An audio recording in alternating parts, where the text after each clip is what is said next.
ये तो बहुत पुरानी प्राचीन हमारे कुछ जो दूसरे तांत्रिक टेक्स्ट है उसमें सम्मोहन के बारे में भी बहुत बार कहा गया है। और वशीभूत कर लेना वो अलग बात है कि अपने बस में कर लेना, लेकिन है सम्मोहन, जब किसी को सम्मोहित कर लेना। क्योंकि ज़रूरी नहीं है कि तंत्र के द्वारा ही किसी को सम्मोहित किया जाए। कुछ ऐसी प्रकृति में भी कुछ जो है सात्विक चीज़ें भी हैं कि जिनका कहीं ना कहीं आप प्रयोग करेंगे तो फिर नेचुरली लोग जो है वो आपकी तरफ आकर्षित होते हैं। कि लोग बोलते हैं यार बड़ा बहुत अच्छा व्यक्तित्व है इसका, कि हम खींचे से जाते हैं। कई बार लोग बोलते हैं ना, लेकिन वही कहीं ना कहीं जो साधनाएं हैं कई बार वो आपके रूप आकर्षण को इतना बढ़ा देती हैं। कई बार ये जो माँ त्रिपुरा सुंदरी की साधना है कहीं ना कहीं, खास करके वो जो हमारे जो लोग, जैसे मैंने बात की कि फिल्म इंडस्ट्री से जुड़े हुए हैं या जिनका आकर्षण बहुत ज़रूरी है उनके काम के लिए, तो फिर कहीं ना कहीं, लेकिन मैं वही बात कह रहा हूँ कि अगर आप गलत मंशा से माँ भगवती की साधना करोगे तो फिर कहीं ना कहीं अपने पतन के लिए हमेशा तैयार रहिए। क्योंकि कुछ एक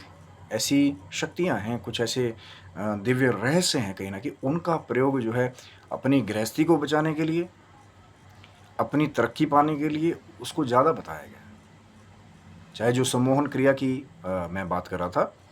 लेकिन कुछ और दूसरे भी अभिचारक कर्म हैं। जब आप ये देख रहे हैं कि सामने वाला निर्दोष है, उसका कोई दोष नहीं है, उसके ऊपर आप वो तंत्र की क्रियाएं या कृतियाएं कहीं ना कहीं करेंगे तो सावधान हो जाइए। क्योंकि ये प्रकृति है मेरे भाई, जैसा आप दोगे वैसे आपको प्राप्त होगा। हाँ, आपकी मंशा है सिर्फ कि मैं माँ त्रिपुर सुंदरी की साधना जो है वो कहीं ना कहीं अपना रूप आकर्षण बनाने के लिए कर रहा हूँ, लेकिन फिर उस रूप आकर्षण को आप कहीं ना कहीं जो है अच्छे लोगों को जोड़ेंगे, लोक कल्याण में जोड़ेंगे, लोग आपके साथ जुड़ेंगे, आपकी तरफ खींचे चले जाएंगे, आपकी कमांड को फॉलो करेंगे, तो कहीं ना कहीं लोक कल्याण से जुड़ा हुआ कर्म भी आप कर सकते हैं। लेकिन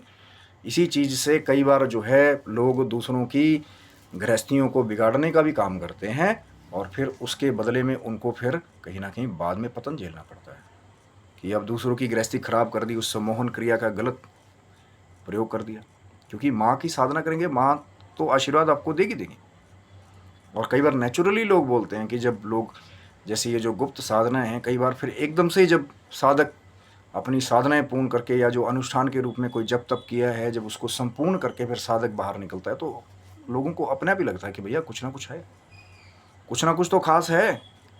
इसके व्यक्तित्व में, इसके बोलने में वो आकर्षण छिपा हुआ। तो वो माँ की शक्ति है। लेकिन मैं वही चीज़ कह रहा हूँ कि मैं माँ का मंत्र भी आपको वीडियो के अंत में ज़रूर बताकर